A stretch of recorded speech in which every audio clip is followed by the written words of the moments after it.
days don't seem so wet. Stormy nights don't stay. From the moment that we met, you were worth the wait. Oh, this could be the best thing that I'll ever know.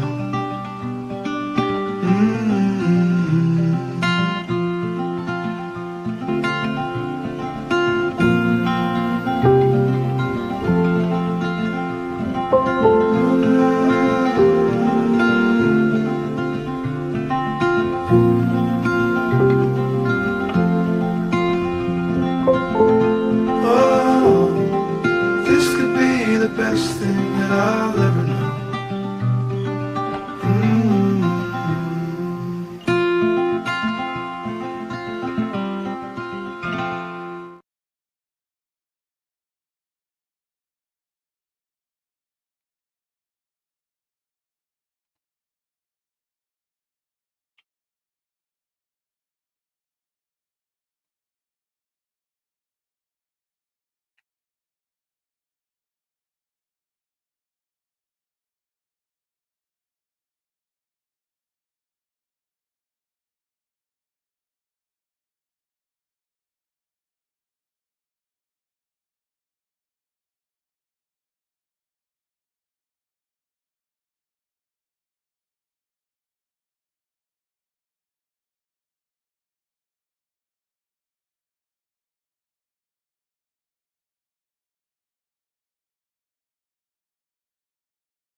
Can you hear me now?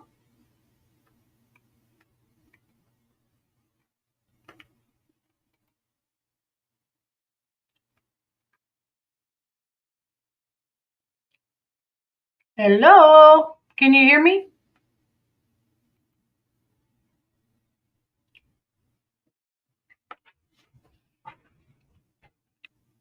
You can't hear me? Oh, good. I'm having audio difficulties today. I don't know what happened to that. For some reason, my intro video had no sound, and then I tried to play it on my StreamYard, and it had no... Hi, kitty catty. Hello. Welcome, everybody. Okay. So before we get started, I need to open up my fair use disclaimer.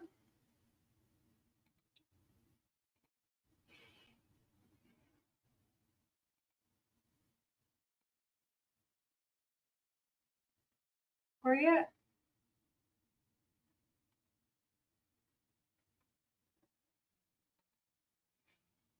All right. There it is. There it is. All right. Share screen with the window. Open it up. There's our fair use disclaimer. Some of the things I'm going to put in here will be under the Fair Use Act. Homemade egg rolls. Oh my goodness. That sounds good.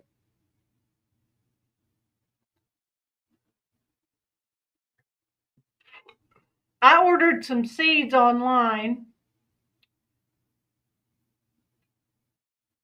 Just one second. Give me 1 second. I'm going to run away. I'll be right back.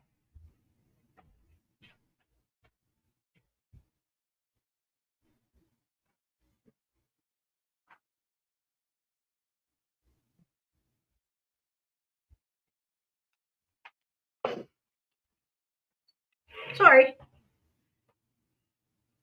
I ordered some plant seeds online.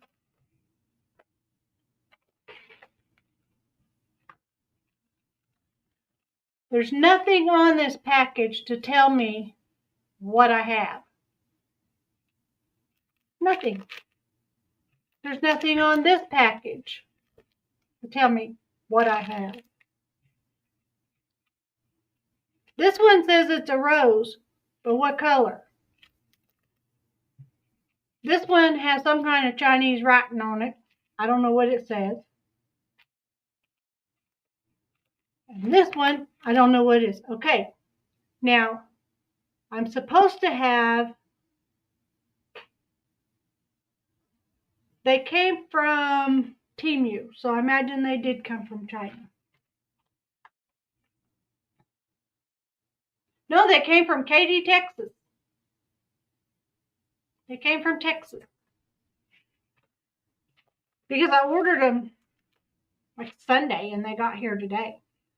So one of them, I'm presuming this is probably my pampas grass, okay? Because it's little bitty tiny pieces. I'm presuming it's pampas grass. Okay, this one says it's rose. And I ordered some purple roses and another color of roses. So since these seeds and these seeds look almost the same, I'm going to guess that they're probably both roses. One of them's supposed to be a black rose and one of them's supposed to be a purple rose.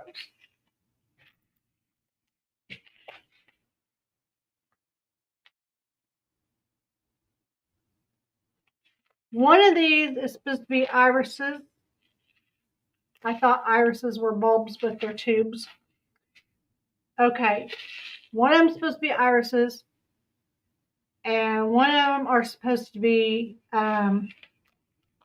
asparagus. So I don't know which one's which. One's supposed to be a giant asparagus. It's like this big. Of each piece of asparagus is this big. So I've got a seed starter thingy. I'm going to start just a couple of each one of them. And whatever comes up is what I got. Then I'll know what they are. But boy, did I give them a poor review on Temu. I'm telling you, I'm getting a refund on this because I don't even know if it's legal. I don't know if it's legal. I don't know. I'll find out. But I don't want to be the hatcher of something that's not legal. If I find out it's not legal, it's going into trash. Because I'm not going to be the hatcher. I already got to go to 22nd over something else. That's not what those seeds look like? I don't know. I don't know. I've never seen them.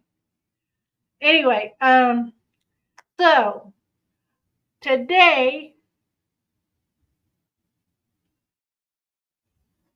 I completely lost a channel. How did I lose the channel?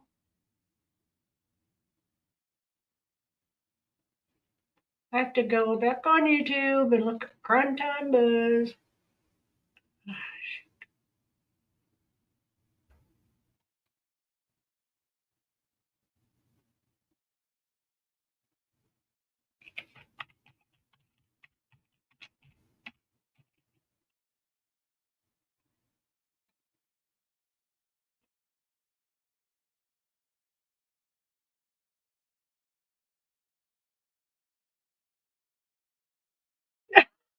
Yeah, Panda. Yes, I am. She's teasing you, brown eyed girls. She is teasing you 100%. If she claims me, yeah. I mean, if you look at her, you can tell by looking whose child she is.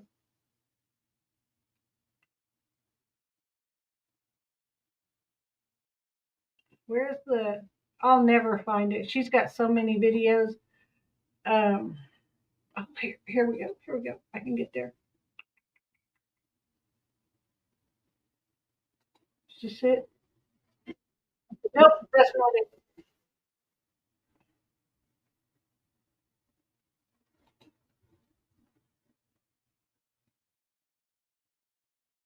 Nope, that's not it. Sorry, I'm looking for a video that I played earlier today, and this is it. I was even on the wrong channel. Shoot.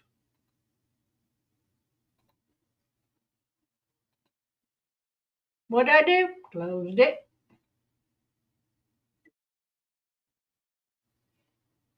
Okay, this got to go over here. Stay in the right spot now. Okay.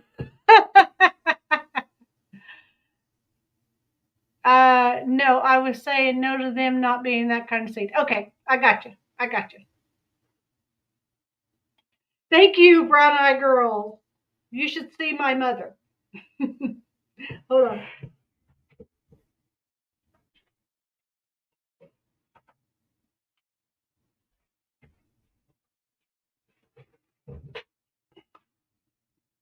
This is my mother right here.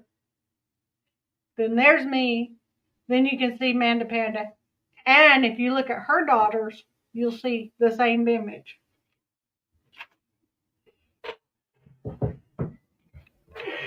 Oh, look alike. Hold, please. Hold, please. I'm not Brittany. I'm sorry. Okay, so back to this. So I used my fair use disclaimer. Okay, for this page that I'm going to show you, I don't have to turn on music. Because look what I did. I found this site today called Grok, Grok, Grok. I don't know what it is. And I typed in, as you can see right here, I typed in Chris Proudfoot on YouTube panels. Okay? After 2 minutes and 4 seconds, it found 28 separate sources, and it went down through all here. Okay, there's 10. Yes, ma'am. Yes, ma'am. There's 10 results found on here. This is YouTube. There's another 10 results found here on YouTube. Here's 10 results on other channels and 5 more on this one. And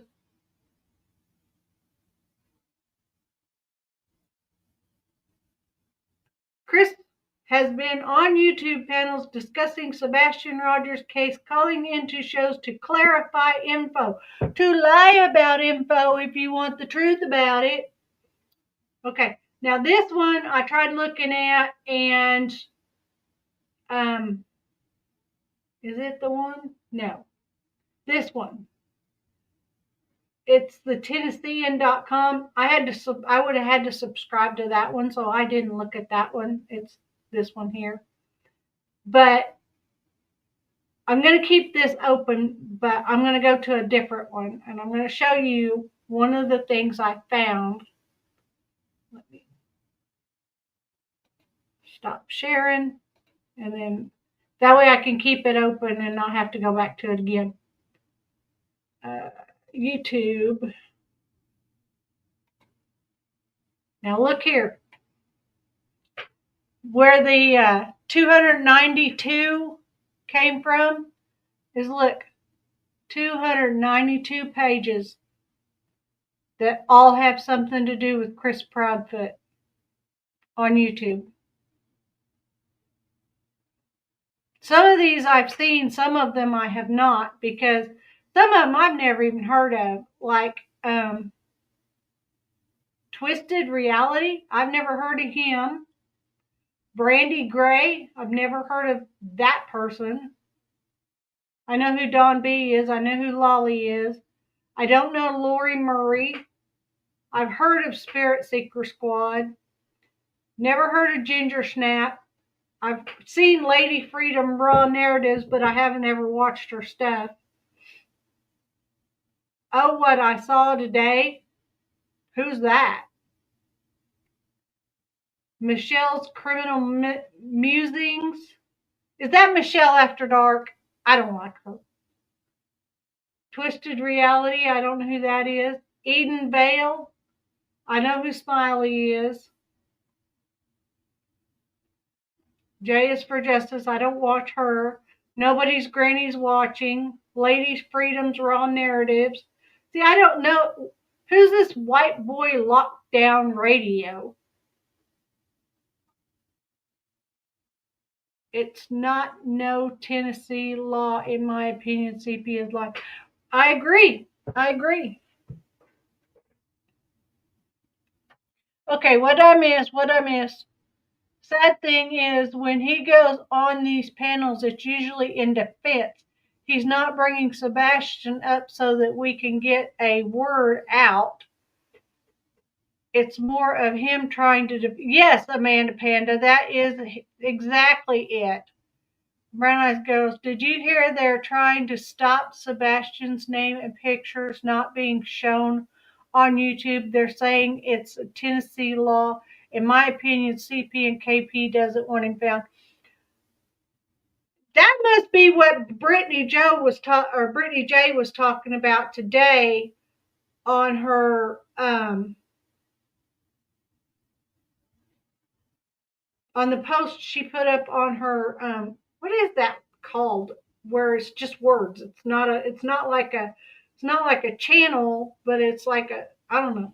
But she put something up.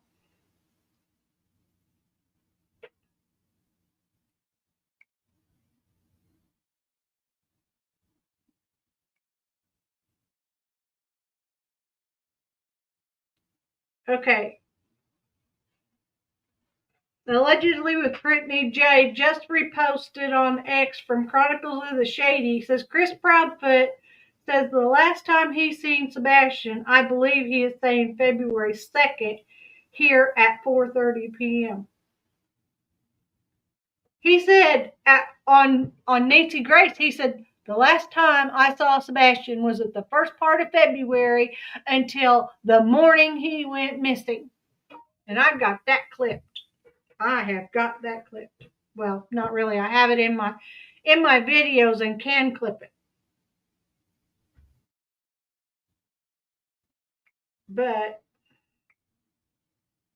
Brittany J posted earlier.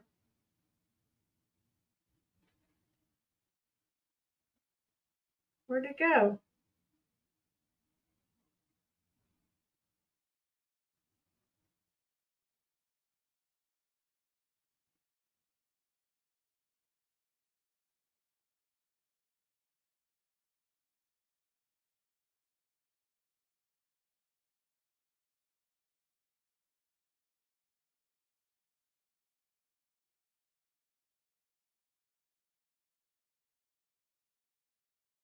See me like watching Dr. Pimple Popper?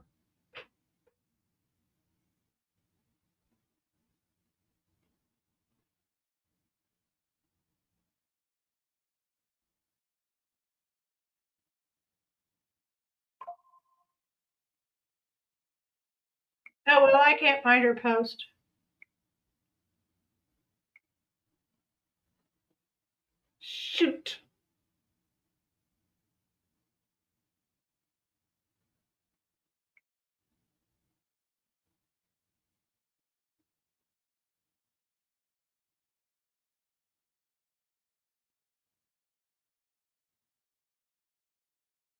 See, it's a community post. That's what it's called. That's what it's called. Her community post. She posted something about it today. Okay, so I'm missing comments. Okay, so Amanda says, wow. She says, exactly. He goes on all the hate. Yeah, I've seen that. Put up a post. He lies. No. Yes, and I love the irrigator too. It is gross but satisfying. What are you talking about? What's an irrigator? Okay, anyway. So there are 292. Now, I'm sure some of these are repeats. Don't get me wrong. I know he didn't go on 292 panels. But who's Simply Southern? Who's 9 Gen X? Who's guilty of crime? I don't know any of these people. Well, some of them I do. Right. Yes, it is gross but satisfying. There's a channel that cleans out your. Oh, I hate that channel. You can see with his camera when he goes down inside the ear canal and he pulls that stuff out. Ugh. I can't do the ear canal stuff, but I can do the pimples. I can pop them pimples. You got to go for all the way around so you don't make it pop underneath on the inside. And you got to get the little sack out. So you got to make sure you get that little sack out.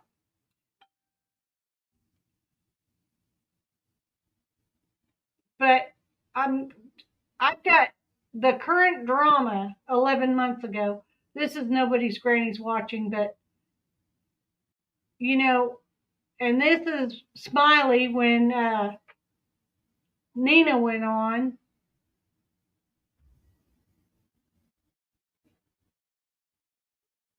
See, there's Roxy's World. Who's this? Is she on the green team or is she on the Blue Jays, Bluebirds? I don't know. The Chroma Reels, is that Bluebirds or is that green team? I don't know.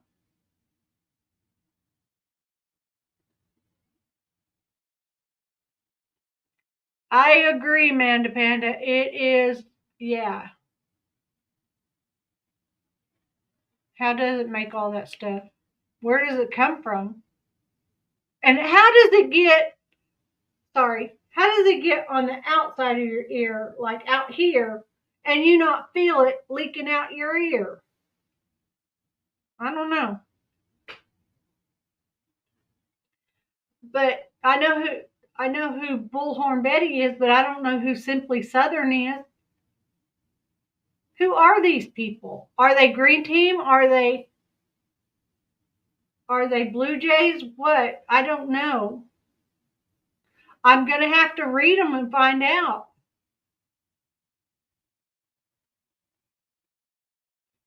Time of 2.26.24.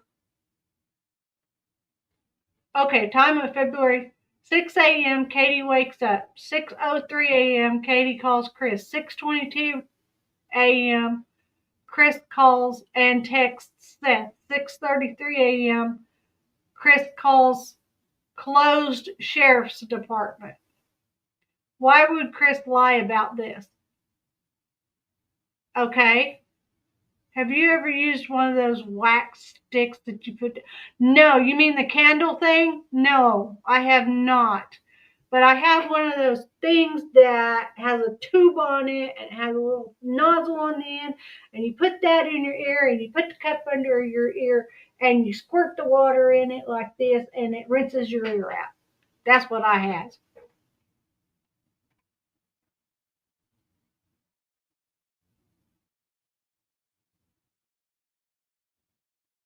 They don't pull anything out. Okay. So anyway, okay, this is Roxy's world, and she's talking about Mr. E's Crimecast.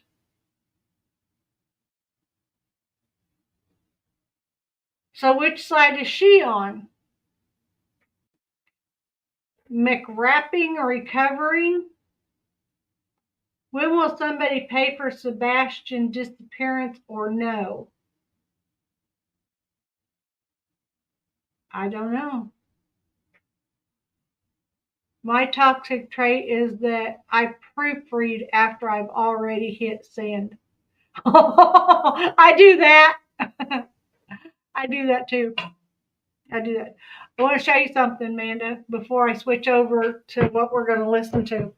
I got to find it on my. I know I have a picture of this one.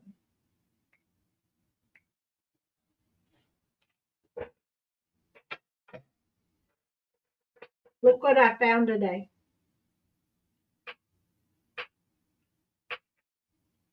Oh, it's got a hair on it. It needs to be washed because I got it at a yard sale. Paid $6 for it. And it's signed on the bottom.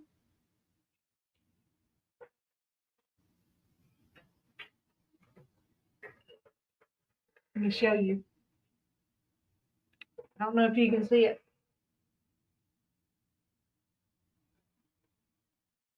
It's $149.99, and I paid $6 for it. Mexican Tonala. My friend used it. Maybe that's not what I was then because we never used it. You should have seen all the gunk that was on it. It was gross. So, are you talking about the really long beeswax candle that you put in your ear like this, and you light the candle and you blow it out, or you let the candle just burn, and it's supposed to suck all the junk out of your ear? I found that actually just the wax inside of that candle that goes down, and it's not really pulling anything out of your ear. It just creates a suction because of the heat. Well, that's okay. I'll take your word for it.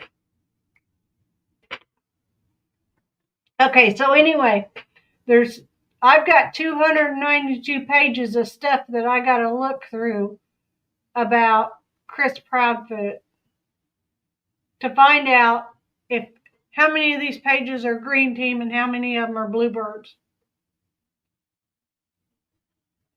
Who's Lippy? I never heard of Lippy.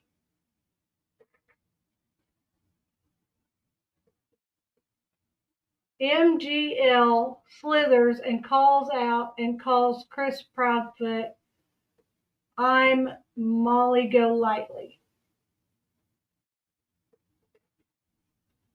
Never heard of it.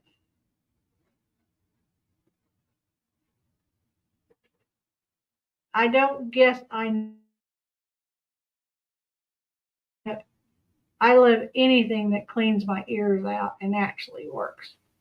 Probably only green team is Smiley.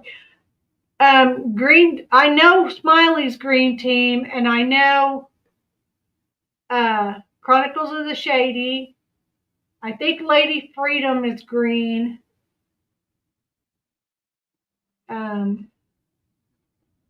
But see, even Brittany and Justin aren't on here. Don B is green. Betty's green. Allegedly speculating. The Salty Lunatics, I think she's Bluebird. I think I determined she was a Bluebird.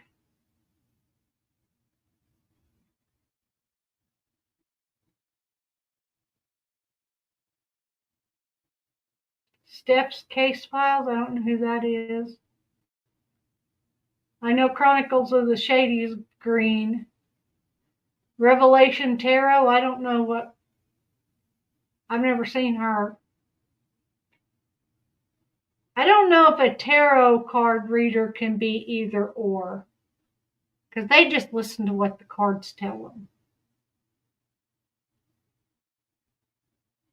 Carrie reviews 911 FAFO.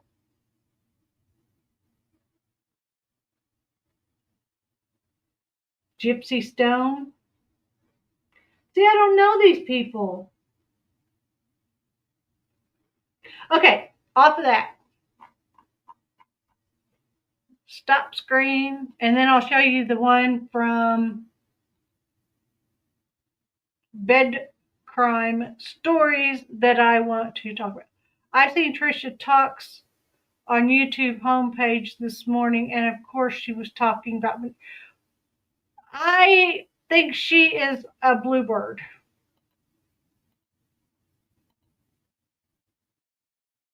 This is Sebastian. There it is. Okay. So this is, I'm going to give credit to Bed Crime Stories.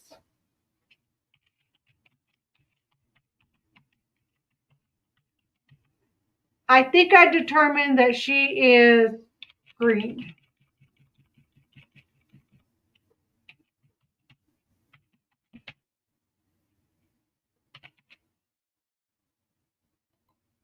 Put the link here.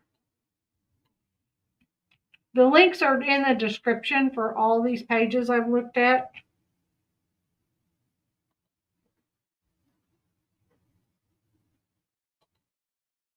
Show that part there.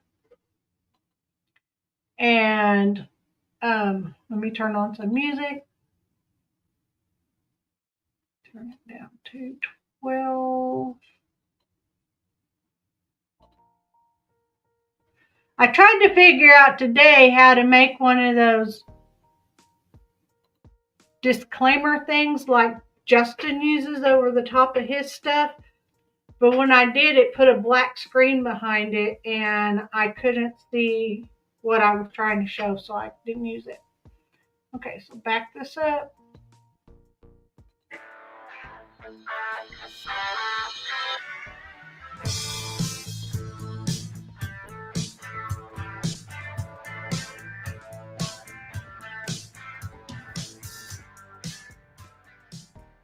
Welcome to Bed Crime Stories podcast. Hi friends, how are you today? My name is T. My job is spilling the tea on all things true crime. So if you're interested in true crime, I would highly suggest you hit that subscribe button because I'm here for you right now, almost every day. But enough of my jibber jabber. Let me get started. And by the way, if you like the video, do me a favor, smash the like button. It's a free way you can help. Now let's dig in. Hi friends, how you doing? T here. I am just back from the dentist and the left side of my mouth is not cooperating. So I do apologize if I sound a little funny. Trisha of the YouTube channel Web Sleuth found herself with quite the panel last. Brown Eye Girls, is that Trisha Talks? Is that, or Trisha Stocks? Are they the same Trisha?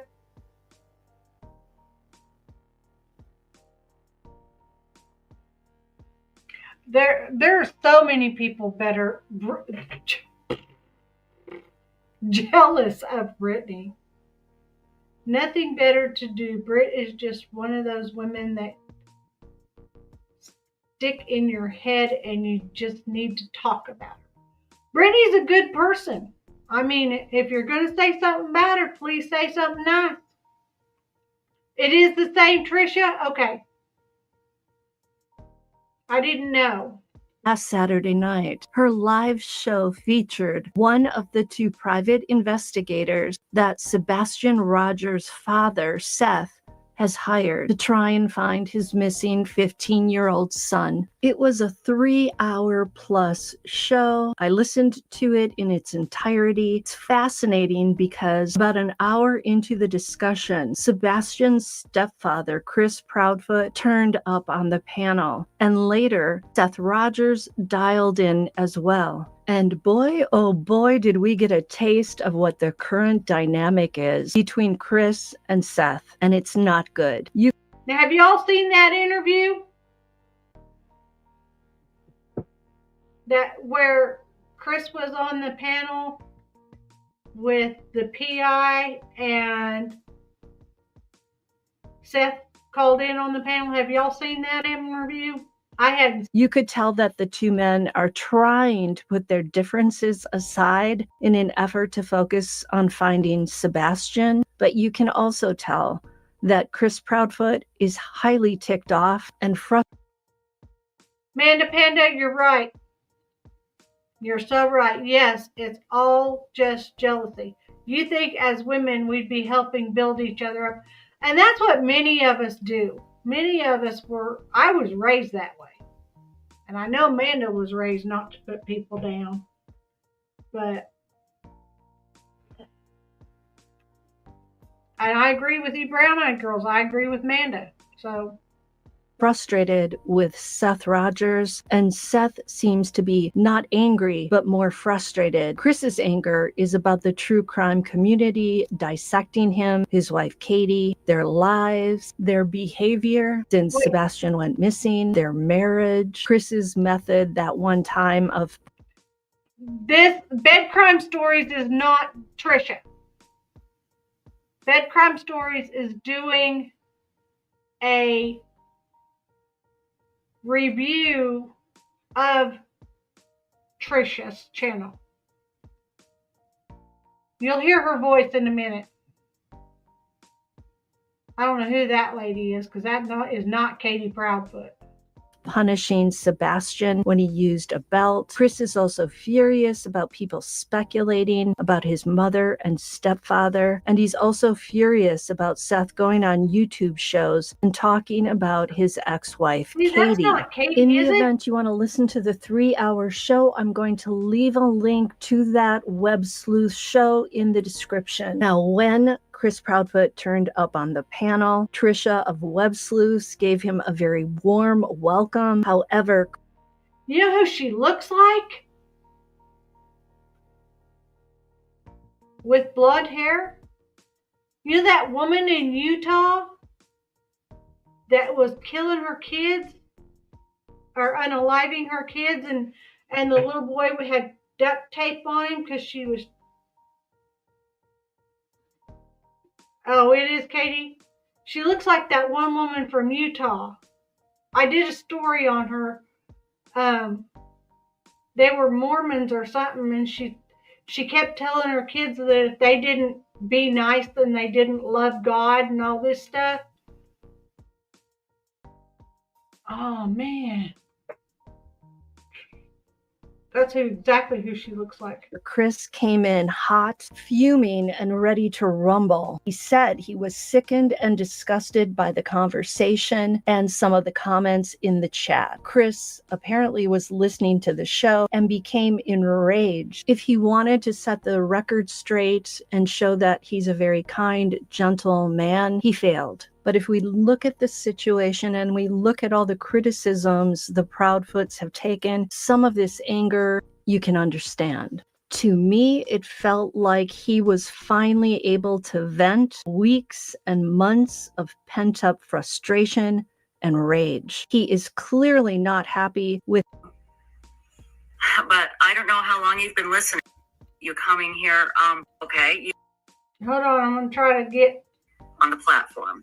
It felt like he was finally able to vent weeks and months of pent-up frustration and rage. He is clearly not happy with the intense scrutiny he and Katie have been facing, especially on social media. Who do we have here? Oh, well, you can't see it now. Okay. This, you can't see. Let me go right here. Okay. See how this left eye squints when he smiles? If you ever see Seth smile, his left eye squints like that. And his eyes are like teardrop shaped like that. Seth's eyes are. He looks like his daddy. I seen a boy at Walmart today that I had to take a double take and turn around and go back to the aisle that him and his mom, I guess his mom, was on. And I just up and said, "Excuse me," and he looked up at me, and so did his mother, which I expected 100%. I said, "Is your name by any chance Sebastian?" He said, "No." And the lady looked at me, her eyes got great big wide. I said, I'm sorry, you look just like somebody named Sebastian. And he said, nope, not me. Ruby Frankie, you're right, Amanda Panda. That is. She does look like Ruby Frankie. And then I apologized to the lady for interrupting her shopping. But that boy could have been Sebastian. I mean, he was like this tall, which for me, that's like 5'5" because I'm short. And he didn't have the same shaped glasses on, but he had Sebastian's stand, with his hands in his pockets and his arms straight. And that just, it looked like Sebastian. But I asked him and he said it wasn't him and she said it wasn't him. So what can I do? I can't accuse him. Social media. Who do we have here? I've put you on the platform. You have me, Chris. Hi, Chris Proudfoot. I really appreciate you coming here. I'm going to change the banner really quickly so everybody knows it's you. See, that woman he's talking to is that Trisha person. But I don't know how long you've been listening. Long enough. Okay, you sound angry. Talk to me. Very. Talk to me. We don't want to get you. The last thing we want to do, Chris, is cause problems between you and Seth. I swear to God. Well, So I understand that, but let me help you with something. Okay. Okay, a lot of the information that I've been listening to on your show, coming from Chloe, the questions that are coming through people, it's very sickening and disgusting, to be personally honest with you. Okay, let's talk about it. So let me go ahead and address a few things to help y'all out. Okay. Chloe, you're the PI. I haven't had a chance to talk to you. You can hear the anger. Trisha picked up on it immediately. She greets him so warmly. Yeah, that's and Web boom, Sleuth. she Is gets that a Trisha mouthful. talk? I've been doing this for a long time, and let me tell Are they you, the same why person? people are asking personal questions about you and your wife. Okay, it's because of the situation in which Sebastian has gone missing, and they're wondering if whatever happened between you and your wife, does it have something to do with Sebastian going missing? I swear to you, it's not to be nosy. It's not to be rude. It's just trying to figure out what. Can you believe how just putting on a few pounds makes her look like a totally different person? Because when she was skinny with the blonde hair, you could have swore, she could have doubled for Ruby Frankie. But now she doesn't look anything like Ruby Frankie. She just looks like a totally different person. And her hair's darker now, so she must have let the blonde grow out. What happened to Sebastian? And Okay, so let me make this even crystal clear for you. okay, And everybody out there that's got all these negativity, disgusting comments and questions that y'all think you know anything about, when honestly you don't know a damn thing. And that's the problem. You assume, you speculate, all this crap. You have no idea what me, my family, my wife, everybody involved is going through, to include Seth, his mom, and everybody else. One of the things that really ticked him off was Trisha and Chloe talking about his parents, Kathy Bowersox, and his stepfather, Terry Bowersox Sr., leaving for Alaska 4 days after Sebastian went missing. Listen to what Chris says about that. So let me help y'all some. Okay. Y'all said some shit that's really, it's really none of your damn business, but since you brought it up, I'm clearing. okay. My parents didn't go to Alaska 2 days after he went missing. I don't think Why my anybody said parents that. went to Alaska was That is because not- my stepfather went for work. Okay, nobody said they went 2 days after he went missing. Oh, no, They it's said- out there, trust me, because I have Okay, I did not say that. Nobody say said that you. here. I Okay, said people. okay. Now, I have terabytes of videos of Seth on here saying some foul stuff. I've got videos of everybody and their comments out here. But Trust let's me, what I'm bringing to you is not that I'm just pulling stuff out of the air. I understand. No, and Chris, I'm glad you cleared that up. That's a So, good. by the way, they didn't go for a month. Okay. They went for 2 weeks. My stepdad went on business. My mom went with him, but it's really nobody's business. Another issue that came up was that somebody was asking if the Proudfoots own a cemetery and a funeral home. Listen to how Chris answered that one. So you don't own a cemetery and you don't own a funeral home. Is that right? Yeah. Okay. So, everybody, stop with that bullshit. All right? Here, let me add this to the thing. We don't own a private plane. We don't own 78 pieces of property. Mhm. We don't own a private yacht. What else do you guys want to come up saying that we own? Like we're millionaires or something, like we've got this money growing off trees, which, by the way, it'd be great if we did, because I guarantee we wouldn't need anybody's help, because he'd have been home by now. Chris seems to be implying that if they had a ton of money, that would somehow make a difference in finding Sebastian. I'm not quite sure that's true. You're correct. You just hit the nail on the head. Mhm. You just hit the nail on the head. Seth has opened his mouth. He has said a lot of things he probably shouldn't. And he needs to learn how to close it, because quite honestly, none of that has anything to do with finding Sebastian. The cat's making your kitty talk. What cat?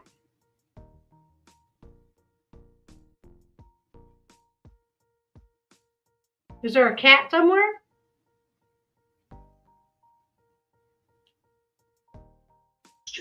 Right.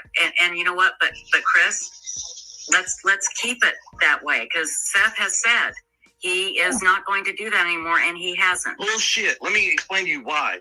That Sunday when I went to that vigil and spoke to Seth, very calmly, very respectfully, we were having a good conversation. While everybody stood behind me and would snap them little pictures and stuff, Heather came up in the conversation. She saw us. It was not a aggressive conversation. It was actually a good one. Mm-hmm.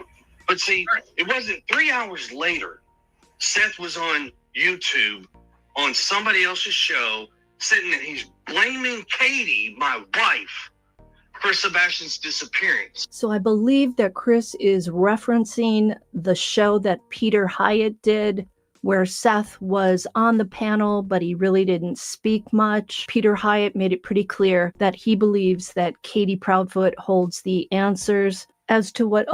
Isn't Peter Hyatt the one that just passed away? Oh, Webb has cats? Okay. Isn't Peter Hyatt the one that just died?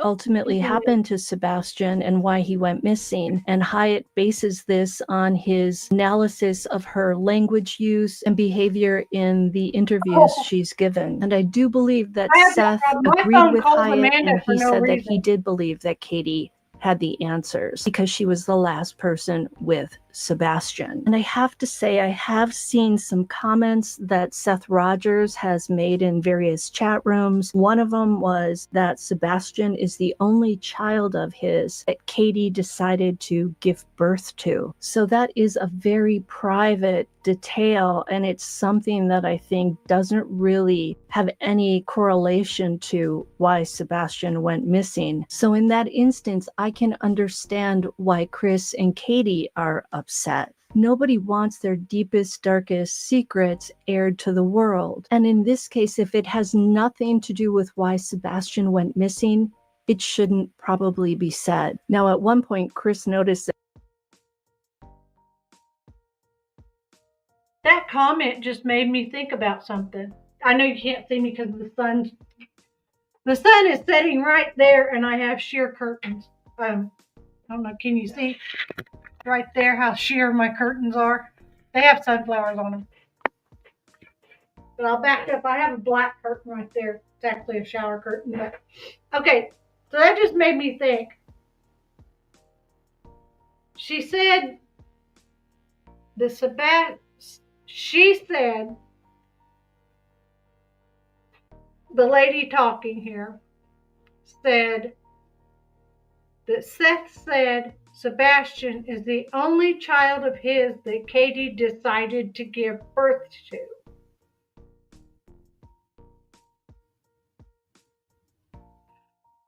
That's where I'm going, brown eye girls. That is where I'm going.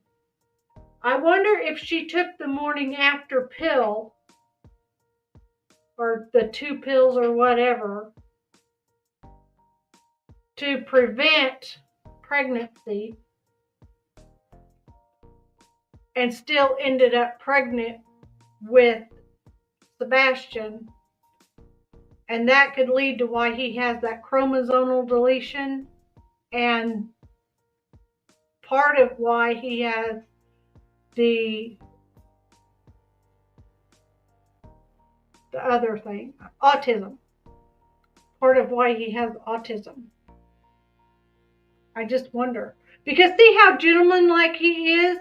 Okay? He has his arm around his teacher, but he is not exactly touching her. He's like side-arming her and making sure his hand is not touching anything it shouldn't be touching. He's holding his hand away from her right there. He is doing that in such a proper manner. He's a good young man. He is a good young man. So I wonder, in my opinion, brown-eyed girls, I think I could agree with you. I would like to be in a house, just sit down and have coffee with that woman one time. Just have coffee with her. To try to get her to open up. I mean, with no cameras, no cell phones. I'd lay my cell phone down at the door on the way in. You know, I'd like to just sit down and have coffee with her and try to get to know her and find out what kind of a person she is. You know what I'm saying? I before I could make an honest opinion, because I saw a little video, a 1-minute video of Subaru Steve this morning, and he said that the Proudfoots are innocent. He said it about 10 times in this 1-minute video. And I'm sitting there thinking, how can you think they're innocent? And at the end, he said, this is America. They are innocent until proven guilty. And I'm like, could have had a V8 there.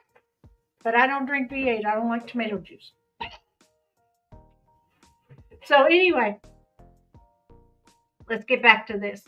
That somebody in chat accused him of being belligerent and drunk. This greatly angered Chris, said he's not drunk. I would say that he is somewhat belligerent. He's definitely abrasive. Now, the issue of Sebastian wearing pull-ups to school because apparently he has an incontinence problem from time to time also came up. And yeah, I know she had lunch with Barbecue Lady, and apparently, was it Barbecue Lady that was recording her? Or was it somebody else? Because there was like 4 women there.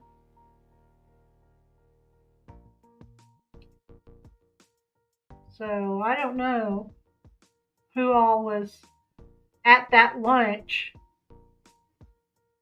But Barbecue, I'm just totally lost and can't understand why they were arrested for child abuse.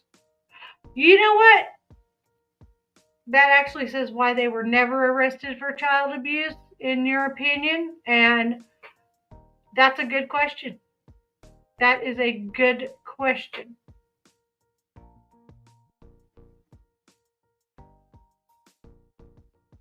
And Chris Proudfoot said this. Children with autism do have bladder and bowel movement issues to control themselves. But I'm not really worried that people can't. Not all of them.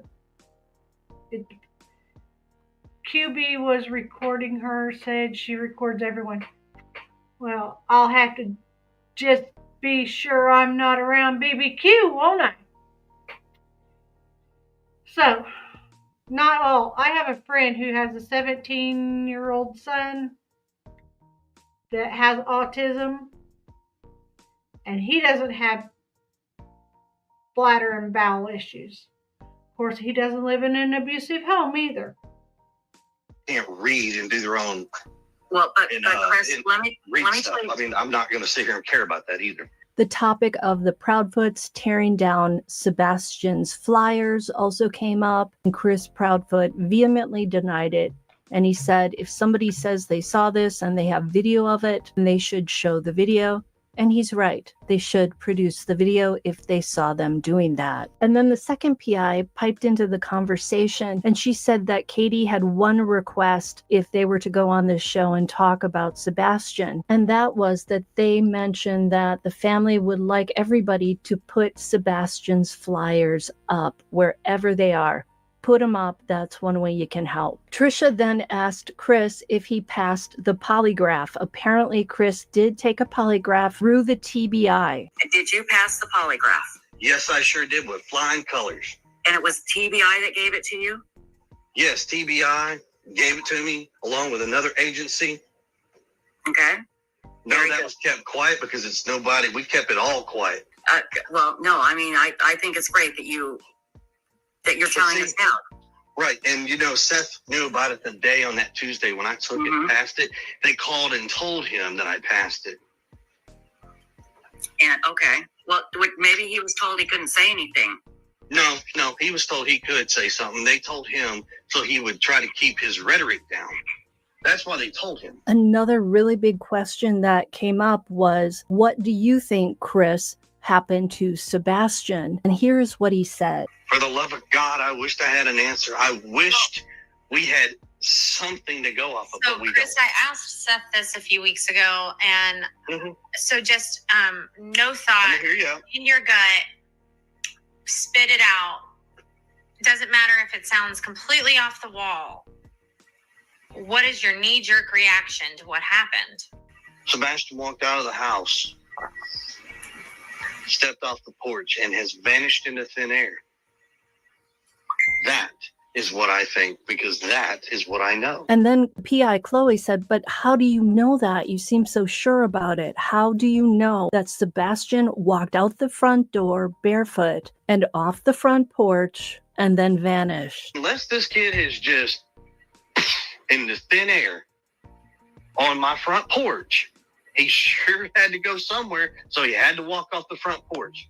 Now, if you're trying to insinuate somebody was in my house or somebody's taking the child outside of my house, say I'm not that. insinuating anything. I'm asking, do you know that he walked out your front door? Do you know?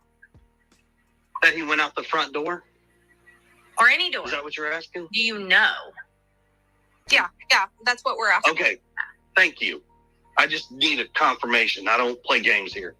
So, just to make this real crystal clear, there's a back door.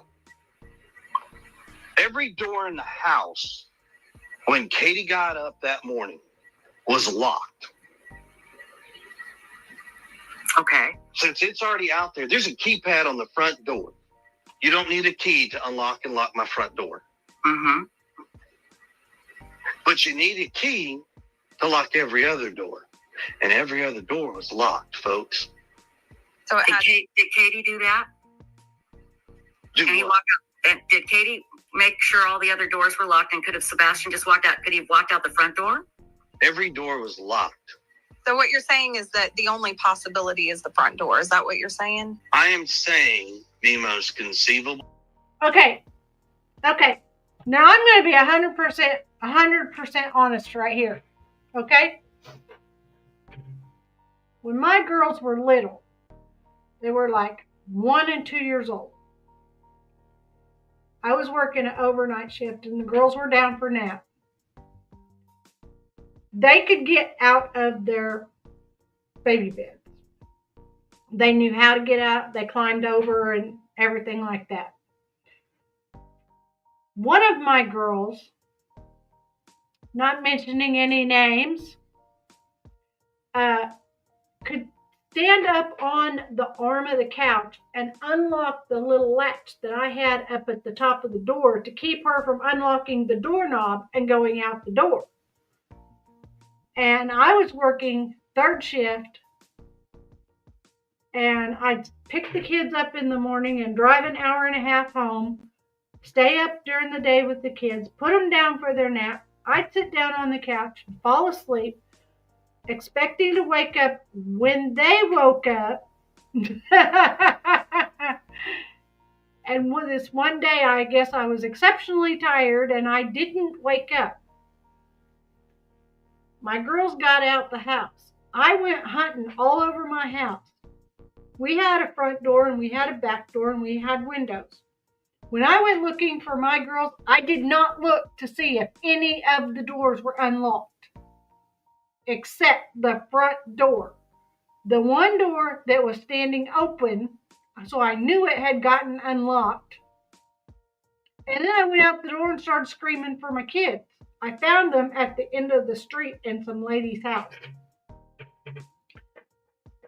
But the point is, what I'm trying to say is if you're in a panic and you're looking for your missing child, you're not gonna, don't be suspicious. I'm not being suspicious. I'm just gonna come right out and say it. You was too smart for your own britches, girlfriend. So, but I'm gonna be honest. I didn't look at the other door and I didn't look at the windows. I saw that my front door was open and I knew that's how they got out. Then I went looking for them. But in a panic, I didn't even notice when I woke up that the front door was standing open. I went to the girls' bedroom. They were too quiet. Even when they're asleep, you can tell that they're too quiet. And they weren't there. I panicked. I found them within 5 minutes, thank goodness, because one of the neighbors heard me outside screaming my fool head off, and she come outside and said that they were down there. I just wanted to talk to the lady down the street. You were sleeping. I didn't want to wake you up. Just like if you lost me in Walmart, you'd always find me at the front of the store sitting on the bench talking to the old people waiting on the buses. I don't remember that ever happening between you and me, but okay. I do remember you getting out that day. And those people, those old biddies, that's what I call them, they turned me into Child Protective Services. And Child Protective Service actually came and checked on the girls to see if they were in danger and see if I was harming them in any way or anything like that. They even closed the case. They said it was unfounded. I said, yeah, it happened. I said, I work third shift. I try to take care of my girls during the day. The only time I get to sleep is during the time they're taking a nap. And then I have to be back at work that night. I said, I'm trying to be a good mother here.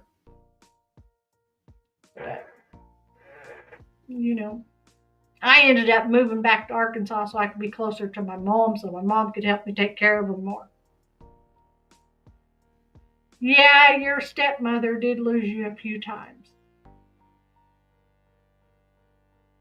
But neither here nor there. My point is, I can guarantee you that if Katie was panicking, she was not looking to see if doors were locked and unlocked. And when it was on the CPS, on the police scanner, that all doors are locked, okay, of course, Katie would have locked the front door when she went out to go hunt down Sebastian. When she drove to the school that morning, she would have locked the doors.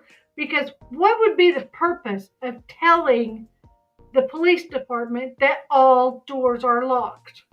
Why? If you weren't trying to set something up. It just doesn't make sense to me. No, you always knew right where you were, didn't you?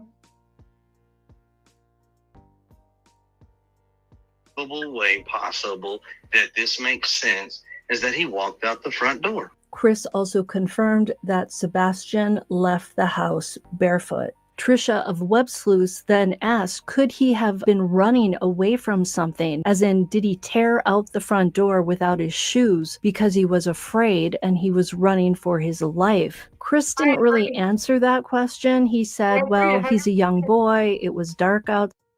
Their story does not add up, and it does keep changing. This was 11 months ago. God only knows. At this point in the show, Gray Hughes showed up. He wanted to talk to Chris Proudfoot, and it turns out that they have a very nice rapport. Apparently, they have spoken to each other on the phone, and Chris has respect for Gray Hughes, and Gray Hughes has respect for Chris Proudfoot. At this point, the discussion turned to the punishment that Chris Proudfoot doled out to Sebastian using a belt. By the way, I got the feeling that Chris Proudfoot enjoys speaking to men, maybe enjoys men, more than speaking to women. Just my opinion, I could be wrong. Trisha said that she feels like the use of a belt on a child's derriere is a form of abuse. Chris Proudfoot said that he did it to Sebastian years ago when Sebastian was younger, and also that he did it over his clothes so it wasn't on bare skin. Chris doesn't see this as a severe. I think it's weird that she cut off the camera when she got in the garage and there was no actual seeing him in the house. I think he was in the trash can that got taken out to the road. And that's why she didn't leave to go look for him until after the trash truck. Well, if the trash truck runs at 5:12 a.m. and she gets up at supposedly 6 a.m., then yeah, she would have left after. But I can see what you're saying. That makes a lot of sense, because she would have wanted to make sure that the trash had actually run and they picked up her trash, so that, yeah, that makes sense. Severe form of punishment because it didn't leave any bruises or marks. Gray Hughes chimed in and said that his mother, who he absolutely adores, used a belt on him when he was a child and also a hairbrush. And I will admit that my father once used a belt on me. One time I found it humiliating, and my mother did use a hairbrush on my derriere as well. I must have been a very naughty child. The point Gray Hughes made was that I agree. But, how could the dog actually find a scent, a new scent? Because Sebastian's scent is going to be on the front porch, it's going to be in the car, it's going to be in the garage, it's going to be in the house, because he lived there. Where his scent shouldn't have been was off of the property.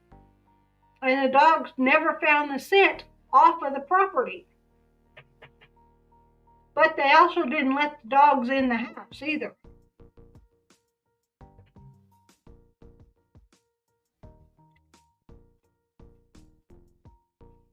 My dad used a fish scaler on my derriere, and he broke it, and I never got a paddle after that. And I learned what corporal punishment was, though. Yep. My dad never did do the whipping. He never did the spanking. He left that part up to my mom. And my mom used a belt on all of us. She didn't care. She would always know which one of us kids did whatever the crime had been committed. She would line us all up, and she'd give each one of us a swat until the right person told the truth as to who did what. So no matter who did what, we all got a spanking for it. And then whoever was the actual guilty party got another spanking for causing the other two to get a spanking. She did. Sometimes she would hit you with the wrong end of the belt. Whichever end happened to be in her hand, you got hit with the other hand. She hit me with the belt one time and I passed right out on the floor. Passed out, cold, knocked out. She ended up taking me to the doctor over it. And they said it was just fear and stress. This type of punishment was more socially acceptable 30 years ago, 20 years ago, and today it's viewed in a totally different light. Now, apparently, Thank you to my generation. And I'll admit it wasn't me. I'm not guilty. Because I'm like, if my child needs a hand across the backside, they can get a hand across the backside. But my youngest one is 17. I got a scar right here on my head where you kicked me because I was going to spank your backside and you wouldn't let me. Anyway. Oh, you mean grandma? Yeah, your grandma thought you were her soul sister and you could do no wrong in her eyes. I forgot what I was saying now. I think so too, brown-eyed girls, because why would they only search for one day?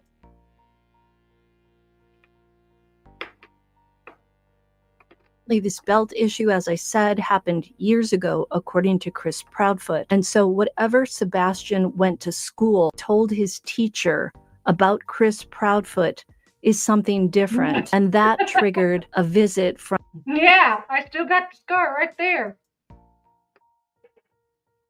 Child Protective Services to the Proudfoot home. Now, Chris has said that Sebastian falsely reported whatever it was he reported, and that he was told by this person from DCF or CPS that he could get in a lot of trouble for making false reports. I find it disturbing that CPS was out to that home at all, and this apparently happened in... You were 14. You just turned 14. Because it was right after your 14th birthday that you ended up going back to Fort Smith. Yeah. January or February. So this happened just before Sebastian went missing. Now, Chris Proudfoot says this has nothing to do with why Sebastian went missing. But of course, we don't know that. And it certainly makes the whole situation in terms of the home life that Sebastian was living under seem questionable. What was going on inside the home? Personally, I don't think it's like, I don't know if normal is the right word, but I don't think it's normal to have CPS coming to your home. That is always going to raise red flags. We saw this in the Summer Wells case. Chris Proudfoot was also asked about the clothing that Sebastian wore to the Texas Roadhouse on the day that he went missing, or the day before he went missing. Chris said that those clothes have been accounted for and that they were actually the items that the scent dogs used to track Sebastian's scent. Chris also clarified that about 13 to 18 different canines were used to track Sebastian. 3 of those apparently followed the same trail down to the retention pond. And one of those dogs, one of the 3, actually dove into the pond. Chris said that the pond was drained, and of course there was no sign of Sebastian. To me, this makes it seem like Sebastian could have made that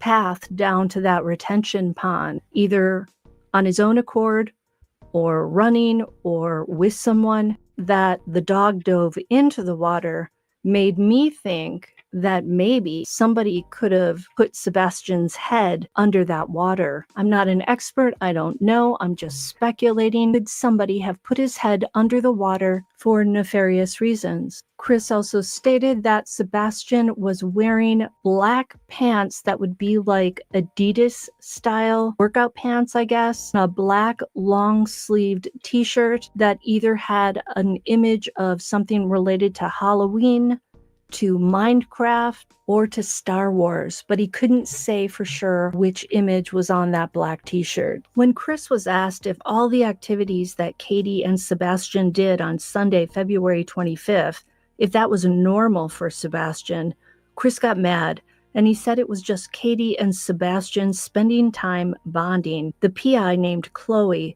was concerned that Sebastian, as an autistic child, might have been overstimulated that day, thanks to all the things he did. Chris rejected that notion. He insisted that Sebastian was in a good mood on Sunday. The way Chloe was speaking, it made me think that some of the people she may have spoken to have said that maybe, and I'm guessing, that Sebastian was acting strangely that day, that maybe he seemed upset about something. I'm speculating, I'm not. Earlier in the day, Sebastian may have been in a good mood. Because at the beginning of the day, he wouldn't have been as overstimulated as he would have been after going to Costco's, going to the bowling alley and playing video games, and going out to eat. All three places where he has to deal with a lot of people being around him. Because when he was at Texas Roadhouse, he did not look too happy in that video. He didn't look too happy. He was walking in holding his ears, so he knew it was going to be loud in there. And he didn't look too happy when he was sitting there. And he kept himself together. To drink his drink, he was picking it up with both hands like this to take his drink. And you know, that's the way a 5-year-old picks up their drink. That's not the way a 15-year-old picks up their drink. In my opinion. I think he was overstimulated by that late in the day. I'm not sure if that happened. Just sounded like Chloe was sort of insinuating that, but I could be wrong. Don't take that as fact. I'm going to play this exchange for you. It's a little bit long, but I think it's worth hearing. So, Chris, I understand like every marriage is different and husband-wife aspect. You seem very protective of Katie and her having conversations with or without you. I said before you came on, I do believe that Katie is the one who, and I'm not saying it's because she knows what happened to Sebastian, but she was the last person that was with him.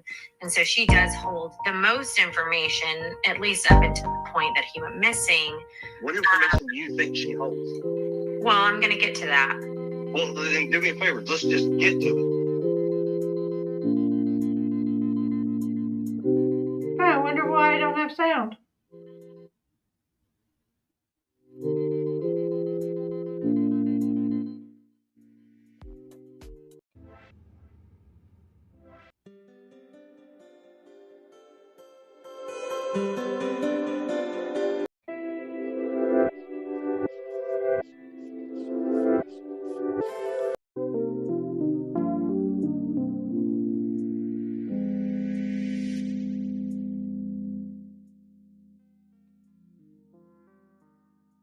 I have background music playing.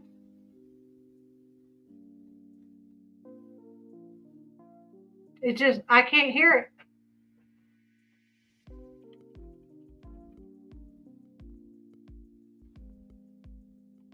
Okay. That got loud. Don't pour gravy on the mashed potatoes. Just serve the stuff up. Chris, I'm really trying to be respectful, and this is a very... I am too. So please just get to it. Okay.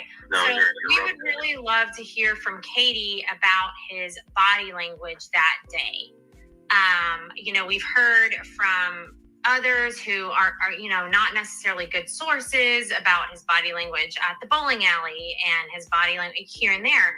And so we're just really trying to pick up on Sebastian's mood because it could help us understand what led to him walking away off the front porch out the front door. Well, that is something that if she decides to answer, that's on her. But what I know is even on video, Sebastian was having a great day. He was in a great mood. He got to go to BJ's. He had a colossal popcorn. He hung out with family. He went and played video games at Strike and Spare. After that, he went and had dinner at Roadhouse, Texas Roadhouse. He ate his whole meal. Everything in the video, even the videos that Seth has seen, he doesn't show any negative signs of he's upset or anything like that. As far as we all know, Sebastian had a great day. No, it sounds like a really great day. They did a lot.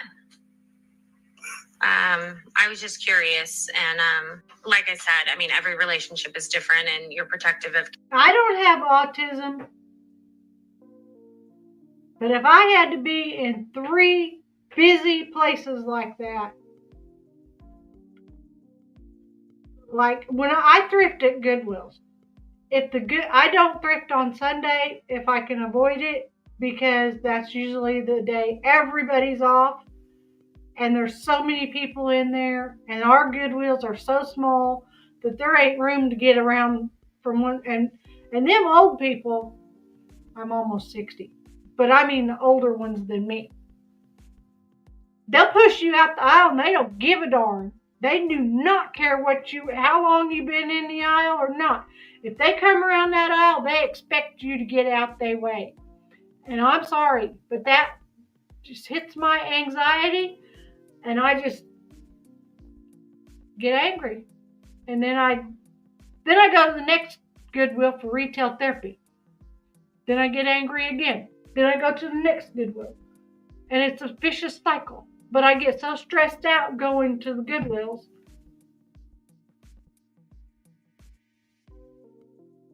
Kansas City Chiefs are doing some sort of something. Of Katie and who she communicates without you. And I think that has been a little bit difficult. But hold on a second. But for the record, Katie can speak when she so chooses, and she's done interviews without me. No, I'm not talking about interviews. But she spoke without me. When? Okay. After To Smiley? During the 5 minutes while you was off the phone talking to Terry Lynn? Yeah. that, Trisha of Web Sleuth jumped in and asked about whether or not Sebastian wanted to go live with his father, Seth. I want to clear up something that Chris said about Sebastian going to live with Seth. And Chris, you may ask, what does this have to do with Sebastian missing? It's all part of the narrative. It could mean he ran away. And that is, Chris, did you not say that he was not looking forward to going to live with his father? Yes, I did state that. Seth, did you know this? No.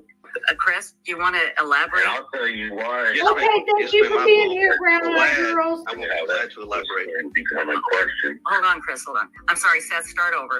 And then Chris, we'll go to you. Seth, go ahead. That I know why I was putting him in online school. He needed was therapy. That actually had been started with ABA, so on and so forth, before I put him back into the situation. He's not ready for certain things. Okay. So he was going to go. I'm not going to set my son up for failure. I want my son to succeed. He was going to homeschool until he was ready to go back to regular school. Is that what you're saying? Correct. And it's not really homeschool. I mean, it's just online school. Okay. Online. Right. Online school. That's a better term. I'm sorry. I shouldn't have said homeschool. Right. Online school. Totally different. Want the facts? Let's get the facts straight. Okay. So yes, I did tell you Sebastian was not excited about going to his father's house because online school. Online Seth school. was aware of this because Seth stood in my house with me, Katie, and Sebastian in my kitchen and had this conversation where Seth asked his son about, you don't want to go to online school? And Sebastian's retort was, no, I don't. But Okay. I don't really care about playing tit for tat. I understand that this may be a reason why he wanted to run away, so to speak, if that's the case. Right. But we're not going into this. We're not going to play this tit for tat on social media. We're not doing this. Okay. Seth, go ahead. Chris, unbeknownst to you, had already talked to Sebastian. He knew this wouldn't be a permanent thing. And me and him had already spoke. Well, that right there's a conversation you should have had with Katie and myself about what your plans were. I'm sorry, do you want? Say that one more time. I'm sorry. What Seth was saying is that if I had known the conversation that him and Sebastian had, then I would know the whole thing. But the downside is that's where Seth should have had that same conversation with me and Katie. My feeling about this online school thing, and this is me speculating, but that this was Seth not wanting to put his child back into school after the incident where he allegedly pulled out his pineapple to show it to the other kids. I think Seth was worried about Sebastian behaving in an appropriate manner at school, and that he wanted to have time to prepare him for that. And if this is true, then it underscores how traumatic the SA experience was for Sebastian. After that, PI Chloe jumped in to once again ask about Sebastian's body language on Sunday before he disappeared. Quick, Chris, the day that they had on Sunday with the spaghetti pancakes and bragging to family and BJ's and Texas Roadhouse and bowling and all of these, like, it sounds like the best day ever. Was that like a normal weekend for them, or was it like, it just... If it had something to do with his disappearance, I would understand that, but it doesn't. Well, we don't know that. Well, I understand that. That's why we're making this clear. It is interesting how sure Chris is that that has nothing to do with Sebastian's disappearance. And that's why I asked about his day, because I didn't Let's go back know. to the day. Okay, go ahead. No, okay, so Chris, you don't know me very well. I have 2 decades of experience working with autistic children in different capacities. So I do understand they are all different. I do understand that that day may have been very overstimulating for him. So that's why I was asked.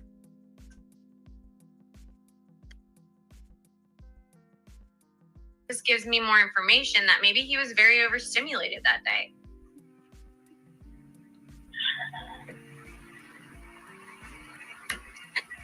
Chris? All right, so one more time, I'm so sorry. Right there, I think Chris was distracted because I suspect that Katie was talking to him in the background, perhaps telling him what to say. This is me speculating. That's not a fact. I'm just thinking that might explain why he paused like that. I was just saying, in my experience with autistic children, obviously they're all different.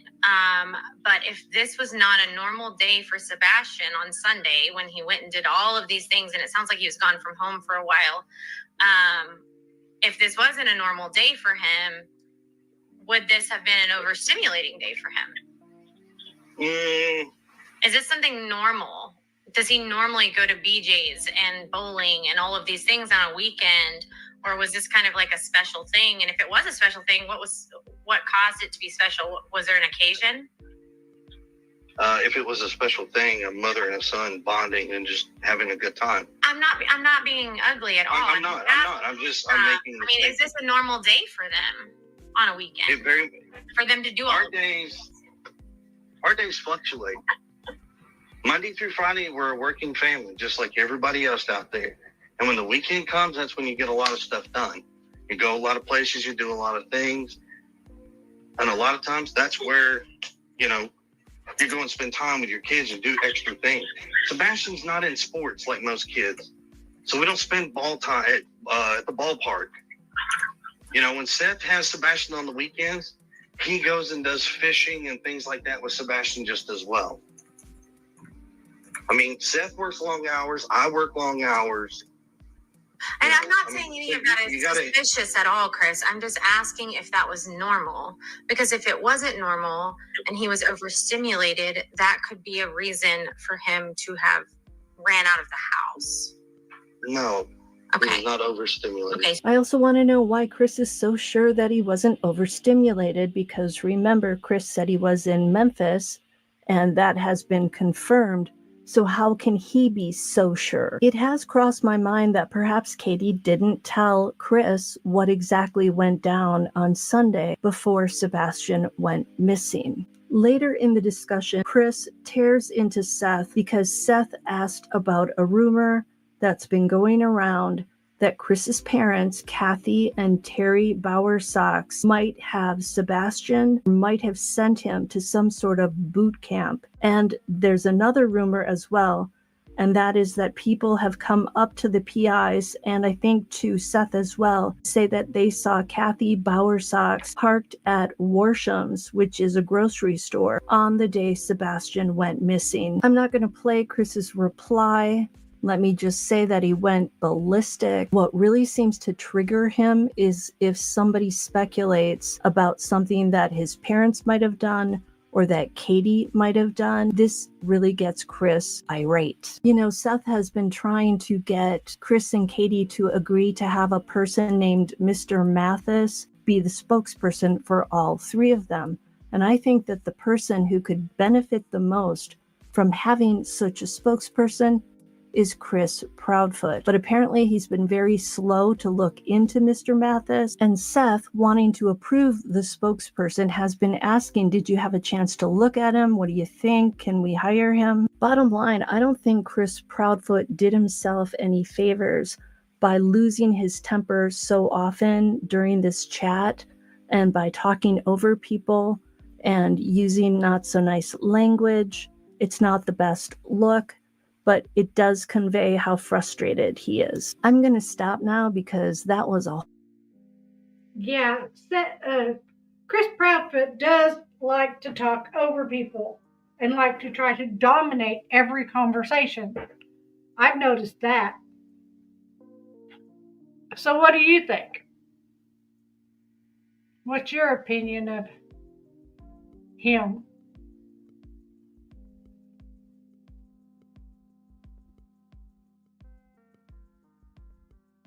Are you still here?